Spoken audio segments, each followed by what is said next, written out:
사무엘상 3장 10절부터 21절까지의 말씀을 저와 한 절씩 교독하겠습니다.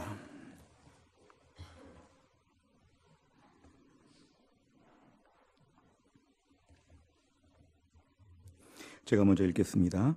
여호와께서 임하여 서서 전과 같이 사무엘아 사무엘아 부르시는지라.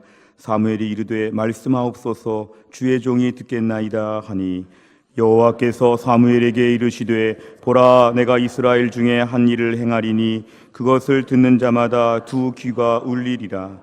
내가 엘리의 집에 대하여 말한 것을 처음부터 끝까지 그날에 그에게 다 이루리라. 내가 그의 집을 영원토록 심판하겠다고 그에게 말한 것은 그가 아는 죄악 때문이니, 이는 그가 자기의 아들들이 저주를 자청하되 금하지 아니하였음이니라. 그러므로 내가 엘리의 집에 대하여 맹세하기를, 엘리 집의 죄악은 제물로나 예물로나 영원히 속죄함을 받지 못하리라 하였노라 하셨더라. 사무엘이 아침까지 누웠다가 여호와의 집에 문을 열었으나 그 이상을 엘리에게 알게 하기를 두려워하더니, 엘리가 사무엘을 불러 이르되 내 아들 사무엘아 하니, 그가 대답하되 내가 여기 있나이다 하니, 그가 이르되 내게 무엇을 말씀하셨느냐? 청하노니 내게 숨기지 말라. 내게 말씀하신 모든 것을 하나라도 숨기면 하나님이 내게 벌을 내리시고 또 내리시기를 원하노라 하는지라. 사무엘이 그것을 그에게 자세히 말하고 조금도 숨기지 아니하니, 그가 이르되 이는 여호와이시니 선하신 대로 하실 것이니라 하니라. 사무엘이 자라매 여호와께서 그와 함께 계셔서 그의 말이 하나도 땅에 떨어지지 않게 하시니, 단에서부터 부엘세바까지의 온 이스라엘이 사무엘은 여호와의 선지자로 세우심을 입은 줄을 알았더라. 여호와께서 실로에서 다시 나타나시되, 여호와께서 실로에서 여호와의 말씀으로 사무엘에게 자기를 나타내시니라. 아멘. 기도하겠습니다. 하나님, 이 시간 저희가 주의 말씀을 듣는 시간입니다. 예배 가운데 임재하셔서 우리의 찬양과 기도를 들으신 주님, 이제 주님께서 주의 종을 통하여 말씀하실 차례입니다. 하나님, 주의 종에게 성령의 충만함을 더하셔서 하나님 말씀을 권세 있고 능력 있게 선포하게 하여 주옵소서. 하나님 말씀을 듣는 주의 백성들의 마음을 준비시키셔서 이 시간 주의 말씀에 청종할 준비를 하고 이 말씀 듣고 순종하여 은혜 받고 하나님을 기쁘시게 할 수 있도록 은혜를 베풀어 주옵소서. 예수님의 이름으로 기도하옵나이다. 아멘. 지난 2013년 한국인의 의식구조 또 신앙생활에 대하여 하나의 조사가 이루어졌습니다. 그 조사는 한국 기독교 분석 리포트라고 하는 이렇게 두꺼운 책으로 나와서 지금 많은 목회자들이 읽고 있는 책 중에 하나입니다. 그 책에 보면 요즘 한국 교회 성도들이 어떻게 신앙생활을 하고 있는지에 대하여 광범위한 조사가 있었습니다. 선교 130년의 역사를 맞이한 한국 교회가 과연 신앙생활 지금 어떻게 하고 있나에 대해서 많은 측정과 평가가 있었는데, 그 중에 하나가 이런 대목이 있었습니다. 한국 교회에서 주일 예배를 비교적 잘 드리는 일반 성도들이 한 주간의 성경을 얼마나 읽는가? 한 주간의 성경을 얼마나 읽는가? 그 조사를 해봤더니 한 주간 동안에 성경을 한 번도 안 읽는 분이 얼마나 될 것 같습니까? 한 주간 동안 성경을 한 번도 안 봤다, 이런 분들이 자그마치 41%가 된다고 합니다. 10명 중에 4명은, 우리 가운데도 그럴지 모르겠습니다. 10명 중에 4명은 한 주간 동안 성경을 한 번도 안 봤다. 그리고 또 한 가지는, 그러면 일주일 동안 168시간 동안에 168시간을 다 합쳐서 1시간 미만으로 성경을 본 사람이 얼마나 있느냐? 35%의 사람들이 있다. 2-3시간 정도 성경을 읽는 사람, 일주일 내내 2-3시간 합쳐봐서 2-3시간이 얼마나 되나 봤더니 21%라고 합니다. 그러니까 대부분의 한국교회 성도들 중에 70-80% 이상은 성경을 1시간 미만으로 읽거나 안 읽거나 이렇다는 것이죠. 우리가 오늘날 성경을 읽어야 한다는 건 다 알고 있습니다.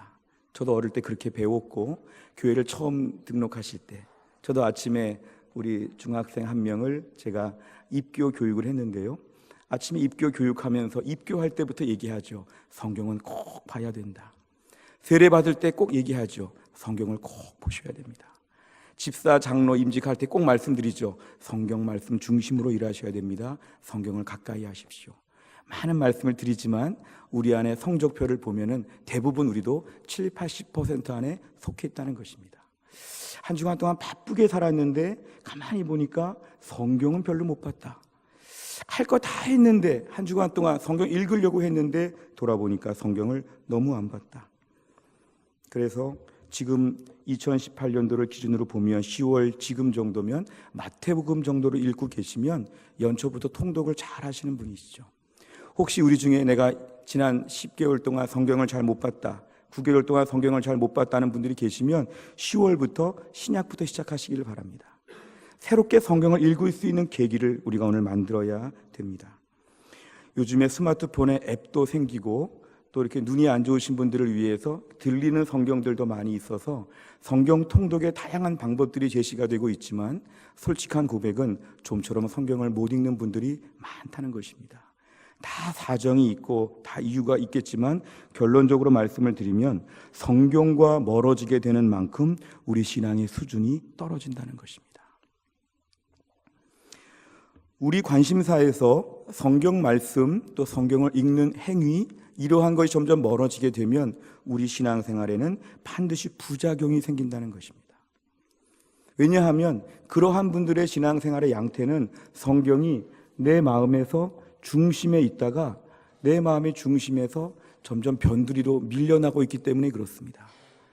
성경 말씀을 자주 읽고 보고 줄을 긋고 메모를 하고 말씀을 묵상하고 늘 지내다가 이 말씀이 내 삶에 점점점 변두리로 가가지고 말씀과 나 사이가 멀어지게 되면은 우리 신앙생활은 반드시 무너지게 되어 있습니다.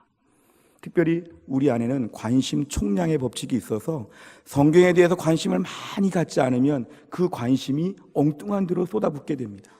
예를 들어서 성경을 많이 보고 성경 말씀의 내용을 말할 수가 없고 우리 관심이 어디로 가냐면 상처받은 이야기. 내가 이렇게 힘들었던 일이 있었다.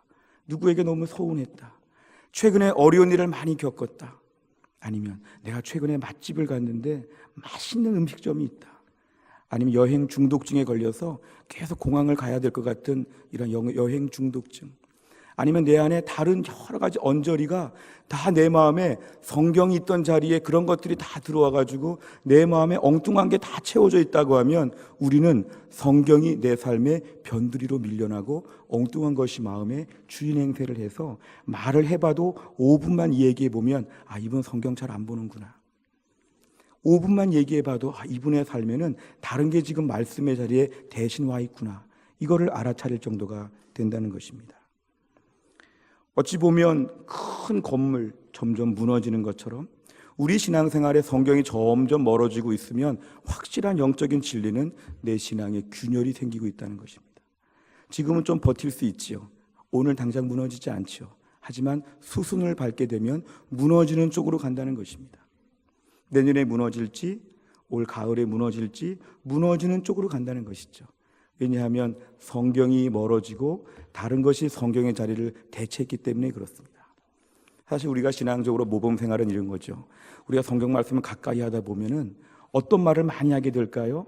내가 힘들었지만 믿음으로 산 얘기, 참을 수 없었지만 믿음으로 참은 이야기, 정말 고달프고 힘들었는데도 내가 오늘 예배를 드리려고 얼마나 애썼는지, 오늘 예배를 드리고 나서 어떤 말씀의 은혜가 있었고 어떤 찬양 가사의 마음이 아주 그냥 감동을 받고 어떤 오늘 은혜가 있었는지를 많이 말을 했던 우리가 오늘날 말씀이 사라지게 되면 그런 말을 이제 못하게 된다는 것입니다. 이거는 현상적으로 우리가 알 수 있는 증거입니다. 아무리 하려고 해도 내 안에 믿음의 이야기, 순종한 이야기, 하나님의 기적을 체험한 이야기를 할 것이 없어진다는 것입니다. 이거는 심각한 질병이라고도 우리가 볼 수 있습니다. 그래서 우리는 말씀과 나 사이의 거리가 신앙생활의 수준이다. 말씀과 붙어 있고 늘 말씀을 가까이 보고 매일매일 말씀을 보고 있으면 그래도 내 신앙은 기본 점수는 유지가 되고 있다고 보셔야 됩니다. 주일에 교회 오실 때마다 성경책이 어디 있는가, 성경책을 막 찾는 분들, 아니면 이렇게 막 먼지를 떨치면서 성경책을 가져오시는 분들, 아니면 성경을 읽을 때마다 이 성경 참 낯설다 느끼시는 분들은 오늘 말씀을 꼭 들으셔야 됩니다. 제가 목회자로서 교회를 섬기면서 우리 성도들의 신앙의 상태들을 늘 측정하고 기도하는 중에 오늘 하나님께서 제 안에 말씀에 대한 마음을 많이 주셨습니다. 해성교회 성도들 말씀 읽고 있느냐? 해성교회 성도들 말씀이 중심을 지키고 있느냐? 말씀은 저 멀리 도망가고 다른 것에 마음의 중심을 잡고 있느냐? 베드로전서 5장 8절을 보면 영적인 진리가 사탄은 우리에게 마치 밀림 가운데 맹수가 접근하듯이 오늘날 우리들을 늘 넘보고 있다는 걸 경고합니다. 같이 읽습니다. 시작. 근신하라 깨어라 너희 대적 마귀가 우는 사자같이 두루다니며 삼킬 자를 찾나니. 아멘. 근신하고 깨어 있으라는 건 눈을 뜨고 있으라는 것이죠. 한밤중에도 잠을 자지 말고 우리가 근무 쓰듯이 보초 쓰듯이 눈을 뜨고 있으라는 거죠. 왜냐하면 조금 더 보여주십시오. 우는 사자, 먹이를 찾아가지고 막 돌아다니는 우는 사자같이 마귀가 돌아다닌다는 것입니다. 사탄이 성도들을 넘보고 다닌다는 것입니다. 누구를 찾냐 하면 삼킬 자가 없는가? 누구를 삼키려고 할까요?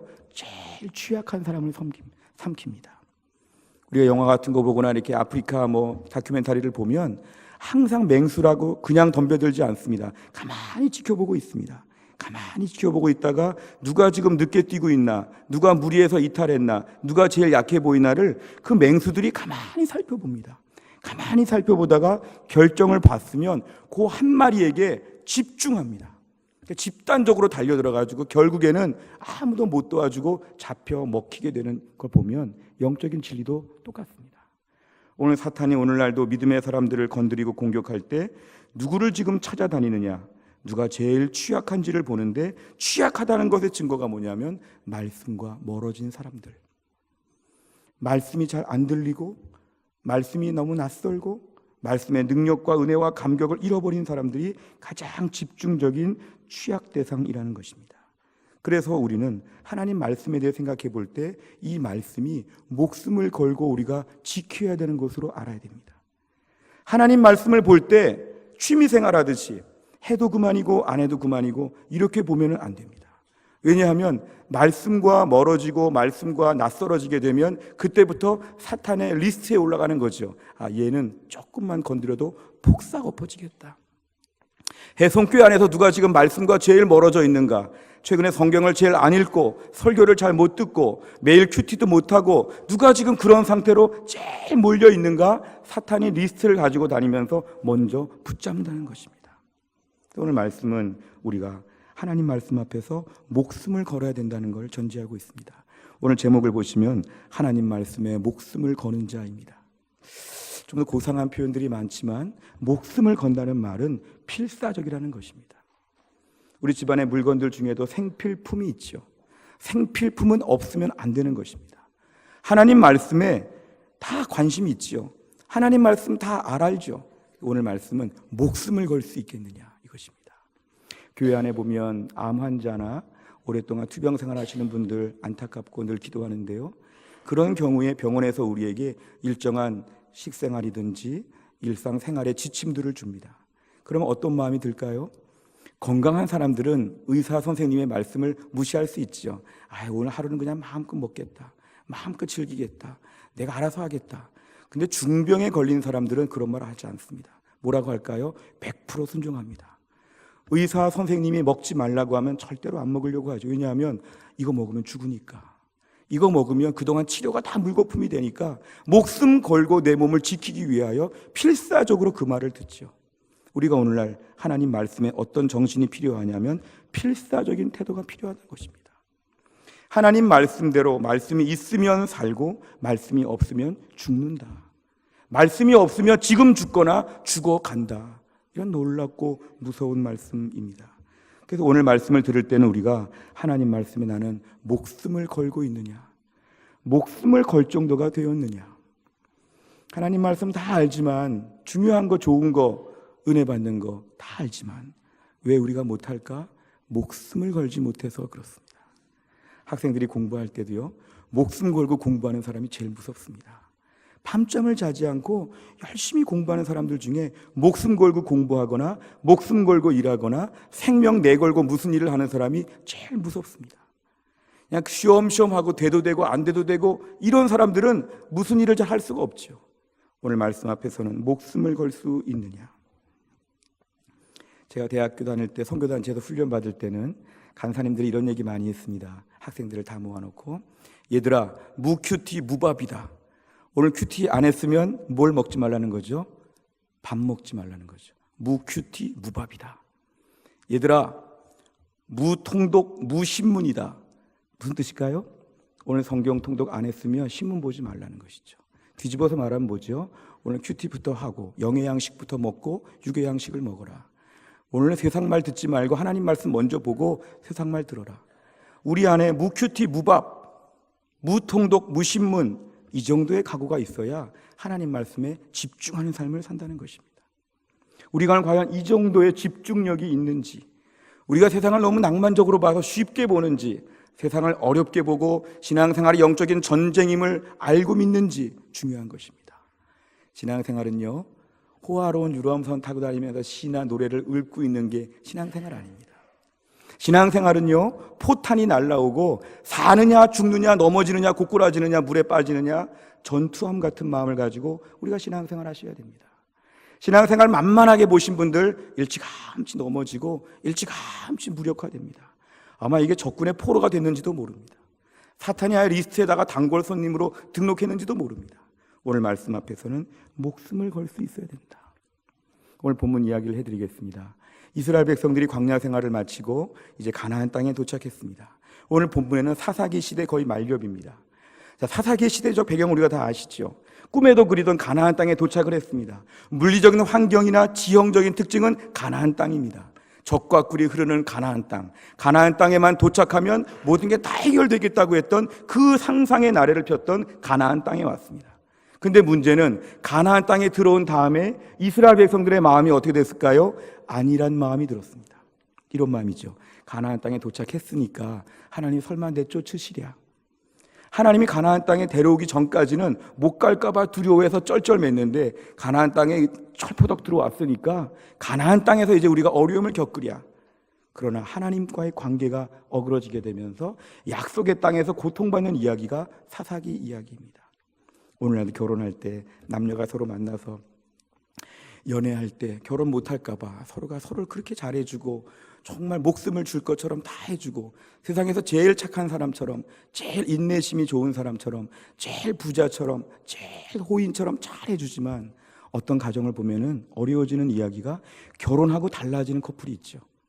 제가 주례하면서 꼭 물어봅니다만 여러 가지 많은 사례가 있는데 결혼하고 제일 달라진 게 뭘까요? 함부로 말하는 거죠. 결혼식 했는데 뭐 걱정하랴.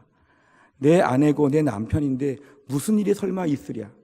결혼하고 말을 함부로 하거나 상대방을 괴롭히거나 자기 중심적으로 막 살게 되고 결혼 후의 태도가 돌변한 사람들, 오늘 이스라엘 백성들이 결혼하고 돌변한 신랑 신부 같습니다.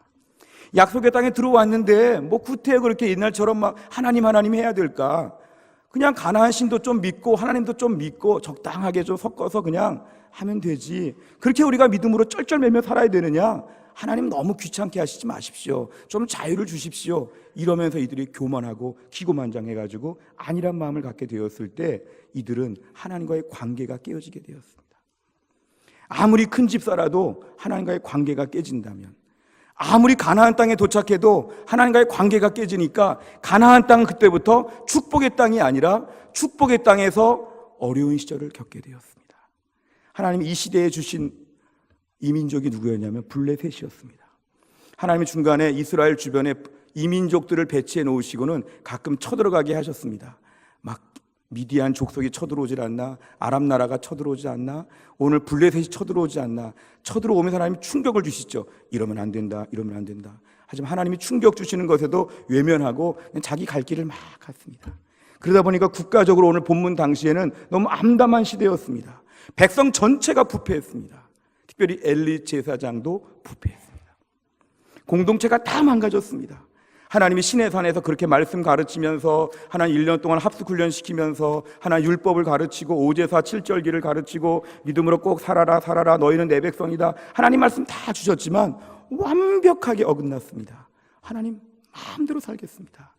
이 시대에 하나님께서 모두가 다 하나님 말씀 앞에서 강팍한 마음을 갖고 있을 때 사무엘상 3장 1절을 보면 이 시대를 한마디로 이렇게 얘기합니다. 같이 읽습니다. 시작. 아이 사무엘이 엘리 앞에서 여호와를 섬길 때에는 여호와의 말씀이 희귀하여 이상이 흔히 보이지 않았더라. 아멘. 이 시대에는 하나님 말씀이 희귀하였다. 세상에서 하나 두 개밖에 없는 진귀한 물건처럼 하나님 말씀이 희귀했다. 들려지지도 않고 보이지도 아니하고 하나님 없는 세상처럼 살았다는 것이죠. 아무도 하나님 말씀에 관심도 없고 귀를 기울이지도 않으니까 하나님 그때부터 말씀하지 않으셨다는 것입니다. 신의 산에서 영적인 무기, 무장 다 갖췄는데 여기 와가지고 무장 해제가 된 것입니다. 이제 권총도 하나 없고 무기가 하나도 없는 가운데 이들은 모든 것을 밑바닥으로 내려오게 되었습니다. 이럴 때 이스라엘 전체에서 하나님은 한 명의 아이에게 집중하셨는데 그 아이의 이름이 사무엘입니다. 사무엘은 엘리 제사장 가정에서 자랐는데 제사장의 아들이 아니고 한나의 아들인데 하나님께 바쳐진 아들이었기 때문에 하나님을 섬기는 회막, 당시에 성전이 없었기 때문에 텐트를 치고 예배 드릴 때였는데 하나님은 거기서 제사장을 돕는 심부름꾼처럼 사무엘을 하나님이 어릴 때부터 키우시면서 하나님 이 아이에게 주목하셨습니다. 오늘 본문을 보시면 제사장 엘리가 부르는 줄 알고 사무엘은 그에게 달려갔지만 한밤중에 하나님의 음성을 들은 사람은 바로 사무엘이었습니다. 오늘 본문의 10절을 보니까 여호와께서 임하여 서서 전과 같이 사무엘아 사무엘아 부르시는지라 사무엘이 이르되 말씀하옵소서 주의 종이 듣겠나이다 하니, 하나님이 누구에게 말씀하셨습니까? 듣고자 하는 사무엘. 당시 저런 말 아무나 못하죠. 하나님이 아무리 말씀하셔도 잔소리한다고 생각하는 때에 사무엘의 마음은 하나님 말씀을 듣겠나이다. 자기가 배운 대로 지금 충실하게 답변을 하고 있습니다. 하나님은 듣고자 하는 자에게 말씀하신다는 것입니다. 귀를 막는 사람들이 있죠. 귀를 막는 사람들, 안 들어 하나님 다음부터는 말씀도 안 하십니다. 그런데 사무엘은 주의 종이 듣겠나이다, 말씀하옵소서 다 듣겠나이다, 이런 자세가 있을 때 하나님이 사무엘에게 말씀을 시작하십니다. 오늘 11절부터 14절까지를 보시면 엄청난 이야기를 아이에게 지금 해주고 계십니다. 11절과 14절을 요약하면 이것입니다. 당시 제사장 엘리에게는 두 아들이 있었는데 홈니와 비느하스 두 아들이 제사장의 일을 같이 하면서 하나님께 바쳐주는 물건들을 중간에서 가로채게 되었습니다. 그리고 회막 안에서 성적인 범죄를 범하게 되었습니다. 근데 엘리의 잘못은 뭐냐면 자기 아들들이 그런 중한 죄를 범했는데도 뭐라고 말했냐면 그러지 말라. 단호한 조치를 취하지 못하고 거기에 대해서 그냥 적당히 아들들을 돌보는 것처럼 이렇게 했을 때 하나님은 아들 둘과 그 아버지 엘리까지 다 벌하겠다고 하나님 말씀하셨습니다. 사무엘상 2장 29절입니다. 같이 읽습니다. 시작. 너희는 어찌하여 내가 내 처소에서 명령한 내 제물과 예물을 밟으며 내 아들들을 나보다 더 중히 여겨 내 백성 이스라엘이 드리는 가장 좋은 것으로 너희들을 살지게 하느냐. 아멘. 하나님께서는 엘리와 엘리의 두 아들까지 모두 한 집안이 완전히 망하도록 하나님이 심판하시겠다고 하셨는데 이 이야기를 누구에게 하셨냐 하면 사무엘에게 하셨다는 것입니다. 엘리 제사장에게 말해도 소용이 없었습니다. 이스라엘 백성 중에 나이가 많고 똑똑하고 대단한 사람들 아무리 전체 합쳐봐도 사무엘만한 사람이 없었기 때문에 오늘 본문에서는 사무엘에게 이 국가적이고 민족적인 큰 변화의 사건을 하나님 미리 얘기해 주셨다는 것입니다. 그러면서 결국 이 사무엘이 말씀의 사람으로 훈련받으면서 본문 19절과 20절을 보면 사무엘이 자라게 되었을 때 여호와께서 함께 계셔서 그의 말이 하나도 땅에 떨어지지 않게 되었는데 단에서부터 부엘세바까지 전체 이스라엘이 사무엘을 두고 여호와의 선지자로 세우심을 입은 줄로 알았더라. 사무엘은 나이도 어리고 집안 배경으로 볼 때 모든 걸 볼 때는 특별한 집안이 아니었습니다. 그런데 그는 말씀의 사람이었기 때문에 하나님 말씀을 들을 준비가 되어 있고 하나님 말씀에 관심을 가지는 사람으로 하나 어릴 때부터 그걸 귀하게 보셨기 때문에 말씀을 가까이 하는 그가 비공식적으로 지도자가 되고 점점 이스라엘 전체의 지도자가 될 수 있도록 하나님이 세워주셨다는 것입니다. 우리는 오늘날 하나님께 쓰임받지 못하는 이유가 내가 학벌이 부족해서, 내가 외모가 좀 못나서, 내가 좀 재능이 없어서 하나님이 안 쓰신다 오해할 때가 많습니다. 하나님 오늘날 어떤 사람을 찾으실까요? 말씀을 가까이 하는 자, 말씀을 듣겠다고 하는 자, 하나님 말씀 앞에 철저하게 사로잡힌 자를 하나님이 오늘도 반드시 찾아보신다는 것입니다. 사무엘은 다른 조건이 성경에 기재되어 있지 않고 사무엘은 말씀의 사람으로 성경에서 말씀하고 있습니다. 가장 결정적인 것은 오늘 21절, 오늘 제일 중요합니다. 같이 읽습니다. 시작. 여호와께서 실로에서 다시 나타나시되 여호와께서 실로에서 여호와의 말씀으로 사무엘에게 자기를 나타내시니라. 아멘. 조금 더 보여주십시오. 셋째 줄에 말씀으로, 밑에 줄에 나타내시니라. 하나님은 자신을 어떻게 나타내십니까? 말씀으로 나타내신다는 것이죠. 우리가 오늘날 하나님 만나고 싶다, 하나님 만나고 싶다, 어떻게 해야 되겠습니까? 말씀에 가까이 나가야 한다는 것이죠.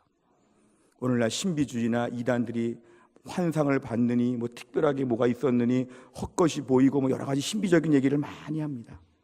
어떤 경우 하나님 정말 초자연적으로 그렇게 일하실 수도 있습니다. 그러나 그런 것에만 몰두하게 되면 신앙이 신비주의로 변질됩니다. 하나님 말씀을 볼 생각하지 않고 말씀 가운데 하나님을 찾을 생각을 하지 않고 말씀은 전혀 보지 않은 채로 막 어디 기도원 쫓아다니고 누구 만나고 누구에게 기도받고 다니고 이러면서 우리가 신비적인 것을 막 찾아다니면 하나님 그렇게 해서 만날 수도 있지만 건강하지 않다는 것이죠. 워낙 신비적인 요소에는 이단적인 요소가 많기 때문에 중요한 건 하나님 말씀 중심으로 해서 말씀 보다가 하나님 만나고 말씀 듣다가 하나님의 뜻을 알고 말씀 보다가 인도하심을 받고 말씀 듣다가 찔림을 받고 말씀 듣다가 화를 풀고 말씀 듣다가 용기를 얻는 것, 이게 바로 성도들에게 건강한 신앙생활이라는 것입니다.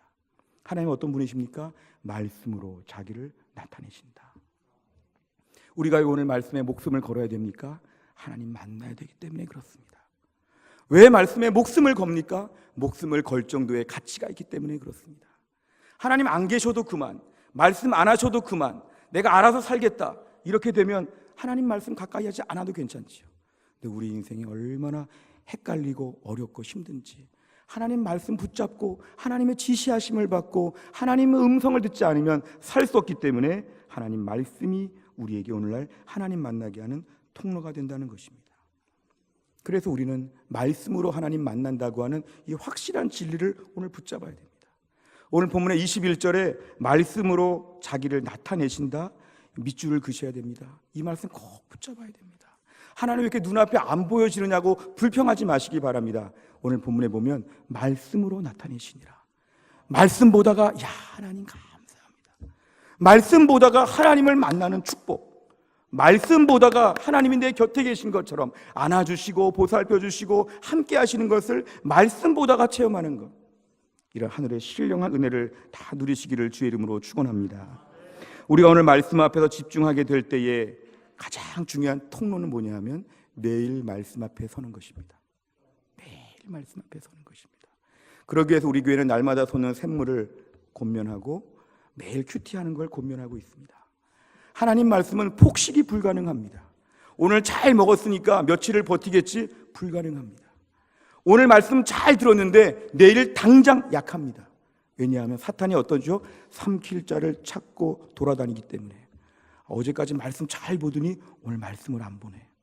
말씀 안 보니까 리스트에 올려야겠다. 우리가 오늘날 매일 말씀을 섭취하는 게 너무도 중요합니다. 하나님 말씀을 매일매일 큐티하면서 오늘 지시가 무엇일까? 하나님의 인도하심이 무엇일까? 관심을 기울여야 됩니다.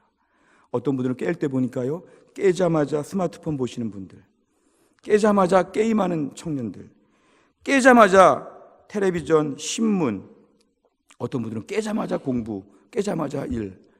우리의 삶에는 조금 더 일찍 깨가지고 말씀부터 봐야 됩니다. 알람을 15분만 먼저 해가지고 깨자마자 큐티하는 것, 말씀 보고 기도하고 인도하심을 받는 것, 하나님 말씀을 끊임없이 평생 훈련하지 않으면 우리 인생은 그때부터 우리 인생은 온전히 설 수가 없다는 것입니다. 하나님의 작업 지시를 받지 않으면 사람들의 작업 지시를 받습니다. 성령의 작업 지시를 받지 않으면 오늘도 사탄과 내 안의 죄성의 작업 지시를 받죠. 이거부터 해라, 이렇게 반응해라, 좀 싸워봐라, 좀 때려봐라, 좀 울어봐라. 사탄의 작업 지시를 받고 아침마다 우리가 하루를 출발하게 되면 인생이 얼마나 불행한지 모릅니다. 매일매일 말씀을 묵상하다 보면 하나님께서 우리에게 가르쳐 주십니다. 어제까지의 문제가 가벼워 보이고 오늘 할 일에 대한 두려움이 사라지고 하나님을 경외하면서 맡은 바 일을 감당할 만한 힘과 능력을 공급하여 주신다는 것입니다. 매일 통독하는 것 중요합니다. 하나님 말씀을 매일매일 꾸준히 읽을 때 하나님 말씀을 읽는 것을 아까워하지 않아야 됩니다. 이 시간에 공부를 하면, 이 시간에 뭘 하면 이건 사탄의 속삭임입니다. 오늘 이런 각오가 필요합니다. 목숨을 건다는 뜻은 오늘 내가 성경 보느라고 한 30분 썼다가 30분 공부 못해서 시험 몇 점 성적이 떨어져도 나는 괜찮다. 오늘 성경 30분 더 보다가 30분 늦게 잔다. 괜찮다. 오늘 내가 성경 보느라고 조금 시간을 지체해가지고 회사 일을 좀 못했다. 내일 가면 혼난다. 혼나도 괜찮다. 아니면 조금 더 내가 다른 시간을 투자하겠다든지 이런 각오와 결단이 필요합니다. 우리가 오늘날 이런 각오가 없으면 하나님 앞에 설 수가 없습니다. 제가 서울의 창동에 살 때 초등학교 시절입니다. 저희 동네에 어떤 분이 성균관대학교 야간대학에서 경영학을 공부하셨습니다. 야간대학이니까 하루 종일 집안에 있고 부인은 간호사니까 하루 종일 집에서 살림도 하고 집을 보면서 공부하다가 오후 늦게 학교 가시는 분을 봤습니다. 그런데 그분이 대학을 졸업할 때가 되어서 대기업에 들어가려고 하는데 너무 시간이 아까워서 공부할 시간이 참 없었다고 합니다. 그런데 최고 인류 대기업에 들어간다고 준비를 하면서 혼자 결심하셨답니다. 그분이 저 잠깐 선생님도 했었습니다. 근데 그분이 어떤 결심을 했냐면 내가 오늘 이 회사 들어가기 위해서 공부할 게 많고 하지만 내가 오늘부터 1시간 정도는 무조건 성경을 읽겠습니다. 하나님 보십시오. 제가 성경을 읽고 하나님 중심으로 공부하고 이거 하다가 되면 좋고 안 돼도 저는 괜찮습니다. 오늘 시간이 너무 없는데 정말 초능을 다투어야 되는데 1시간 성경 먼저 진지하게 보고 그 성경 말씀 붙잡고 내가 공부하겠습니다. 근데 이분이 모험하신 거죠. 그 부인 간호사 하시던 분이 너무 남편을 뭐라고 했습니다. 시간이 없는데 성경을 나중에 보든지 직장에 들어가면 보지 왜 이렇게 바쁜 시간에 성경부터 보느냐. 그런데 그 부부가 이 부분에 있어서 순종했습니다. 시간이 없고 바빠도 성경 1시간 딱 보고 공부하고 나니까 하나님이 지혜를 주신다고 저한테 간증했습니다. 떨어져도 괜찮습니다 했는데 하나님이 오히려 붙여주셨지요. 2시간 공부할 거 1시간 공부하게 하셨지요. 하나님 분별력과 지혜를 주시고 공부할 때 효과적으로 공부할 수 있게 해주셨고 하나님 마음에 믿음을 주시니까 직장 가서도 비슷한 시험이 오니까 또 한 번 이긴다는 거죠. 회사 일이 많은데 오늘 하나님께 엎드리겠습니다 하니까 또 되는 거죠. 이게 이렇게 이력이 붙어야 경험이 쌓여야 신앙의 확신과 기적이 축적되어야 그 다음을 또 한 번 믿음으로 내디딜 수가 있다는 것입니다. 공부하거나 일하거나 너무 시간이 없죠. 그래서 성경을 못 보죠. 그러나 믿음의 사람은 목숨을 걸고 합니다. 말씀 보면 살고 말씀 안 보면 죽는다. 이래서 잘 돼도 문제이고 안 돼도 문제이다. 하나님 말씀 무관하게 우리 교회 안에 고3들이나 수험생들 또 취업 준비하는 청년들 제일 힘들고 어려울 때 말씀과 무관하고 교회와 무관하게 되면 나중에 그래서 둘 다 문제이죠. 그 일이 잘 되면 다음에 또 어떻게 할까요? 아쉬울 땐 원래 말씀은 빼는 거야. 다음에 또 한번 그런 식으로 해보죠. 또 되죠? 불신앙의 경험이 축적되죠. 하나님께 기도도 안 하고 말씀도 안 보고 그냥 내가 잠깐 마음대로 했는데 되더라. 다음에 또 한번 되겠지. 불신앙의 역사가 축적되면 다음번에도 똑같은 반응을 보이죠. 그리고 떨어지기도 하고 돼도 문제고 떨어져도 문제죠. 중요한 건 뭐냐면 목숨을 건다는 뜻은 이것입니다. 손해를 감수하고서도 말씀 앞에 서겠습니다. 내가 10월부터 마태복음부터 보겠습니다. 내가 바빠도 말씀부터 보겠습니다. 이러한 각오와 결단이 있다면 하나님이 목숨 걸고 손해 감수하고 중요한 자리를 지금 뒤로 하고 하나님께 매달리는 자에게 하나님 반드시 은혜를 베풀어 주신다는 것입니다. 여러분 하나님께 목숨을 걸고 신앙생활 해보십시오. 목숨 걸고 매달리면 달라집니다. 우리 자녀가 우리에게 뭘 요구해도 목숨 걸고 요구하면 부모 마음이 흔들리는데 하나님께도 목숨 걸고 해보십시오. 다른 거 요구하는 게 아니라 없는 돈 내라는 것이 아니라 없는 시간 내라는 것이 아니라 목숨을 걸고 하나님께 매달려서 말씀 앞에 서면 하나님 그 시간에 우리를 살려주신다는 것입니다. 말씀을 큐티하고 통독하고 세 번째는 설교가 중요한 통로입니다. 오늘날 유튜브나 인터넷이나 수많은 설교들이 있을 때 내가 등록한 교회에서 담임 목회자의 설교에 매주 집중하는 게 하나님이 주신 말씀 섭취의 중요한 통로입니다.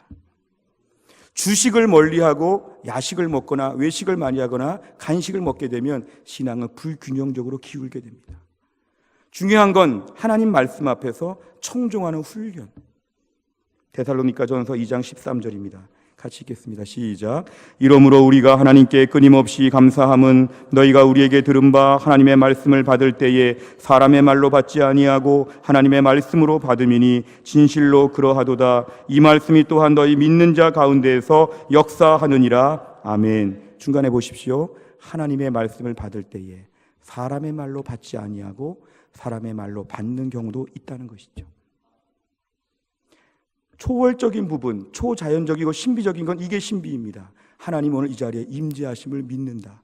이건 초월적이지만 우리의 진리고 정통 교리입니다.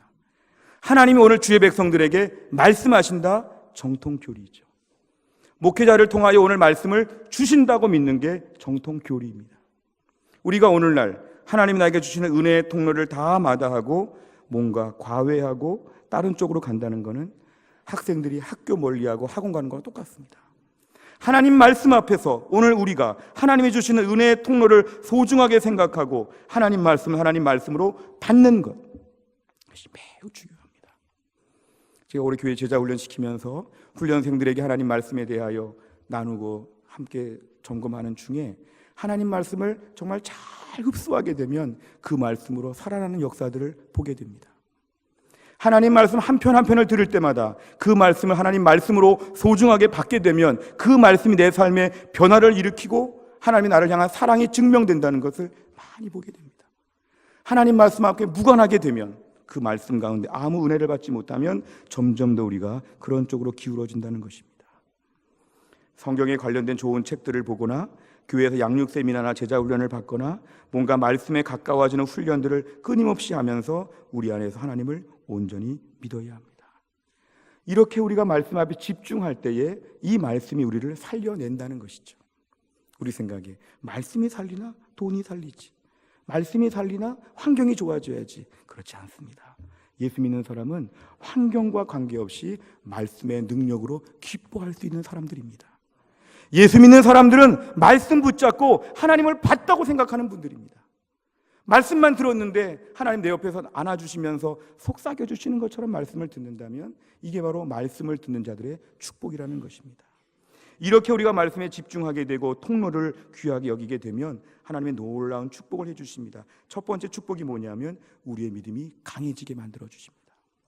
로마서 10장 17절을 보면 그러므로 믿음은 들음에서 나며 들음은 그리스도의 말씀으로 말미암아 느니라. 믿음과 들음과 말씀, 중간에 거를 생략하면 결국 믿음은 말씀에서부터 온다는 것이죠. 믿음이 약하다, 나는 믿음이 성장하지 않는다. 답은 분명합니다. 말씀이 부족해서.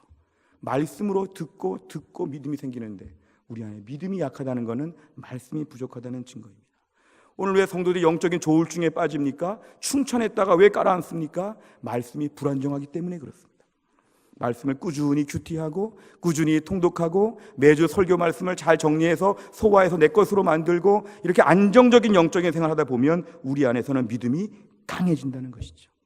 둘째는 성령의 능력을 더 체험하게 됩니다. 갈라디아 3장 5절입니다. 너희에게 성령을 주시고 너희 가운데서 능력을 행하시는 이의 일이 율법의 행위에서냐 혹은 듣고 믿음에서냐. 들었다는 것은 말씀을 들었다는 것입니다. 말씀을 듣고 나니까 우리에게 성령을 주신다. 성령을 충만하게 주신다. 이것입니다. 우리가 오늘날 성령을 사모하고 성령의 충만함을 원할 때 방법이 뭡니까? 신비적인 기도원을 찾아가야 성령을 받습니까? 신비적인 집회에서 받습니까? 그게 아니라 말씀을 듣게 되면 말씀 가운데 성령이 우리를 뜨겁게 만들어 주시고 충만하게 만들어 주신다는 것입니다. 성령님을 사모하십니까? 다시 묻겠습니다. 성령님을 사모하십니까? 성령님을 사모하시면 말씀을 사모하셔야 됩니다. 우리에게 볼 수 있는 눈이 있고 우리 앞에 내 소유의 성경책이 있고 성경책을 충분히 볼 수 있을 때 많이 보셔야 됩니다. 언젠가 건강이 약해서 어떤 핍박과 어려움 가운데 말씀을 못 볼 때가 올지 모릅니다. 그럴 때 우리가 지금부터 성경을 꾸준히 묵상하고 이 성경 말씀으로 우리의 심령을 채워가게 되면 우리가 성령의 충만함을 누리게 된다는 것입니다. 셋째는 풍성한 생명을 누리게 됩니다. 요한복음 20장 31절 오직 이것을 기록함은 하나님의 말씀이 기록된 것은 너희로 예수께서 하나님의 아들 그리스도이심을 믿게 하려 하며 또 너희로 믿고 그 이름을 힘입어 생명을 얻게 하려 하신다. 하나님 말씀을 기록한 목적이 마지막에 뭐냐면 생명을 얻게 하려 하신다.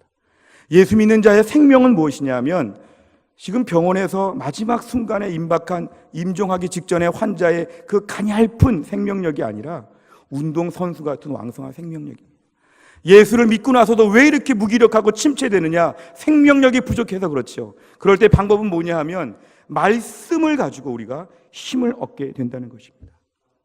똑같은 한평생을 사는데 매일 무기력해가지고 매일 다운되고 매일 지쳐서 누가 이렇게 끌고 다녀야 될 것 같은 이런 인생을 살 수밖에 없는 저희가 힘을 얻는 방법은 뭐냐면 하나님 말씀을 붙잡는 것입니다.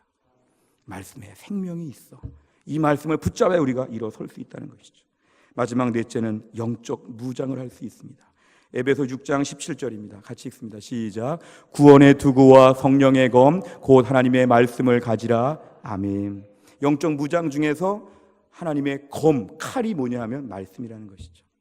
사탄이 저희들을 계속 유혹하죠. 너 너무 힘들지 않니? 너 너무 어렵지 않니? 억울하지 않니? 속상하지 않니? 아프지 않니? 힘들지 않니? 그럴 때마다 하나님 말씀을 가지고 조목조목 반박해야 되죠. 아니야, 성경 말씀에 의하면 이럴 때는 이런 말씀, 이럴 때는 이런 말씀. 예수님이 광야에서 시험 받으실 때에 사탄의 시험을 받으시면서 말씀으로 대처하신 것처럼 말씀이 내 안에 쫙 구비가 되어 있으면 말씀으로 싸울 수 있다는 것이죠. 이렇게 유혹하면 이 말씀으로 맞받아치고, 이렇게 유혹하면 이 말씀으로 맞받아치고, 미사일이 공격하는 것처럼 사탄이 공격할 때마다 하나님 말씀으로 또 한 번 치는 거죠. 계속 대적하는 것이죠. 대적하려고 보는데 뭐가 필요합니까? 말씀이 계속 필요하죠. 말씀을 계속 무장해야지만 반박할 수 있는, 쏠 수 있는 미사일이 계속 있는데 칼이 계속 나와야 되는데 칼이 안 나오게 된다는 것은 대적을 못해서 넘어진다는 것이죠. 요한일서 2장 14절 하반절에 내가 너희에게 쓴 것은 너희가 강하고 하나님 말씀이 너희 안에 거하시며 너희가 흉악한 자를 이기었습니다. 내가 너희에게 쓴 것이 말씀이죠. 말씀이 흉악한 자를 이긴다는 것입니다. 여러분, 우리가 오늘 말씀 앞에서 분명히 알아야 될 것은 하나님 믿는 사람들은 말씀으로 능력을 얻어야 합니다. 고린도전서 4장 20절 하나님의 나라는 말에 있지 않고 능력에 있습니다. 말씀 보면 하나님이 능력 주십니다. 목사도 하나님 말씀 집중적으로 보면 불과 몇십 분 전하고 다른 능력을 얻습니다. 장로님, 권사님, 순장님, 주일학교 선생님, 성가대원들 말씀 보면 하나님의 능력을 주십니다. 달라집니다. 상황이 똑같지요. 하나님 말씀을 주면 우리 마음이 새로운 기계로 바뀝니다. 말씀으로 무장하게 되면 새로운 세상이 펼쳐진다는 것입니다. 오늘날 성경은 세상에서 가장 권위가 있는 책입니다. 아무리 핍박과 박해가 있어도 매년 6억 권 이상의 성경이 만들어지고 세계에서 97% 이상이 자기 나라 말로 된 성경을 가지고 있습니다. 하나님 말씀의 권위는 도전할 수 없습니다. 하나님 말씀 앞에 우리가 해야 될 유일한 일은 뭐냐면 엎드러지고 굴복하고 순종하겠다는 것입니다. 신앙생활하면서 말씀에 굴복하고 순종하는 훈련이 많이 약해지지 않았습니까? 내 생각에는 이게 더 많아지지 않았습니까? 성경을 보면서 하나님 말씀에 계속 고꾸라지는 훈련, 계속 엎어지는 훈련, 우리가 이런 훈련들을 감당해야 됩니다. 기쁨의 신학자로 불려지는 존 파이퍼 목사님은 말씀으로 승리하라 책에서 오늘날 성도들 중에 성경을 읽으려고 하는데 왜 못 읽느냐? 현실적인 가장 큰 이유는 뭐냐면 구체적인 시간과 장소를 정하지 않았기 때문이라고 권면합니다. 오늘 설교 말씀을 다 듣고 집에 갈 때 대부분 어떤 마음을 가지실까요? 이번 주에 성경 많이 봐야지. 그리고 다 나가시죠. 다음 주에 뭐라고 말씀하실까요?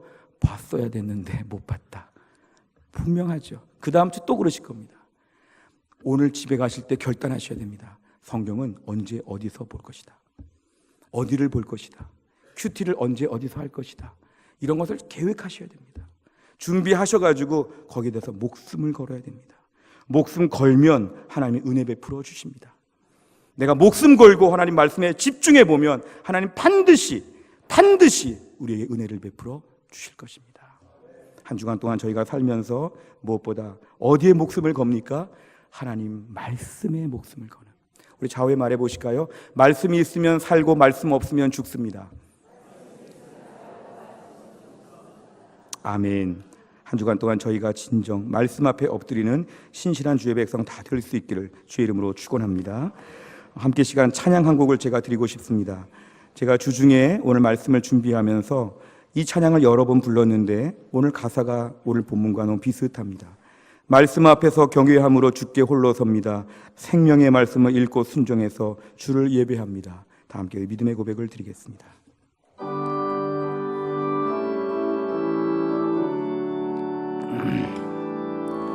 말씀 앞에서 경외함으로 주께 홀로 섭니다.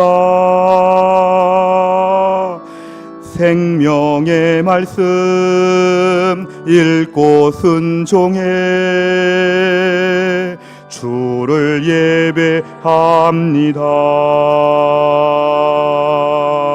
기록된 말씀 힘이 있어서 진리로 우릴 거룩해 하며 거룩한 말씀 세세 영원히 복음이 되어 말씀하시네.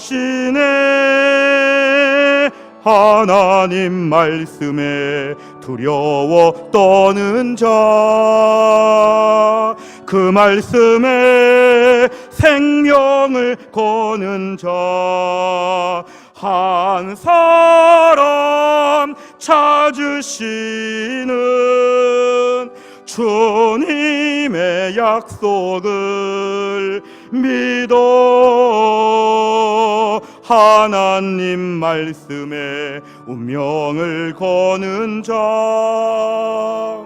순종하며 주 따라가는 자, 영원한 하나님 나라 이뤄갈 주의 교회여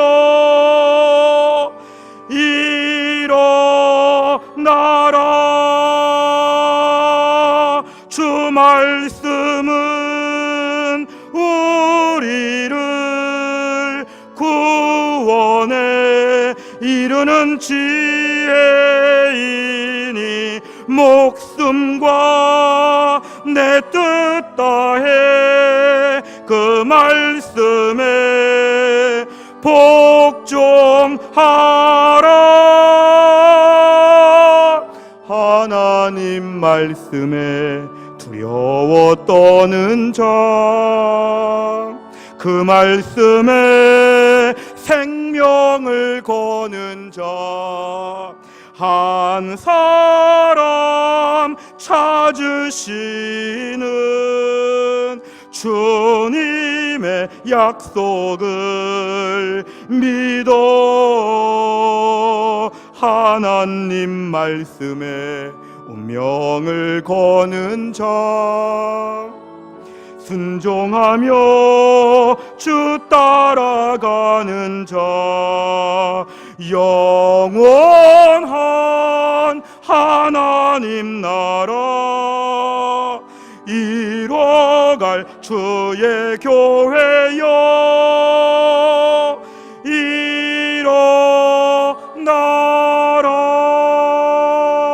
일어나라. 아멘. 모르시는 분들이 많이 계시겠지만 우리 한 번만 더 하겠습니다. 하나님 말씀 앞에서 목숨을 걸고 나가게 되면 반드시 우리를 살려주십니다. 다시 한번 찬양드리고 기도하겠습니다.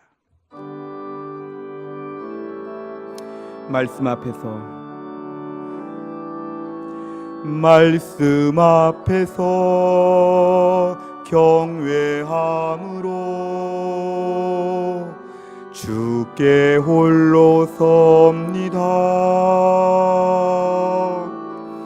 생명의 말씀 읽고 순종해 주를 예배합니다. 기록된 말씀 힘이 있어서 진리로 우릴 거룩해 하며 거룩한 말씀 세세 영원히 복음이 되어 말씀하시네. 하나님 말씀에 두려워 떠는 자, 그 말씀에 생명을 거는 자, 한 사람 찾으시는 주님의 약속을 믿어 하나님 말씀에 운명을 거는 자, 순종하며 주 따라가는 자, 영원한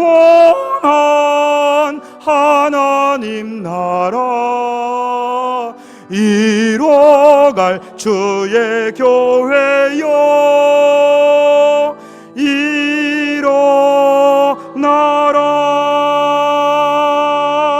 주 말씀은 우리를 구원에 이르는 지혜이니 목숨과 내 뜻 다해 그 말씀에 순종하라. 하나님 말씀에 두려워 떠는 자, 그 말씀에 생명을 거는 자, 한 사람 찾으시는 주님의 약속을 믿어 하나님 말씀에 운명을 거는 자, 순종하며 주 따라가는 자, 영원한 하나님 나라 이뤄갈 주의 교회여 일어나라.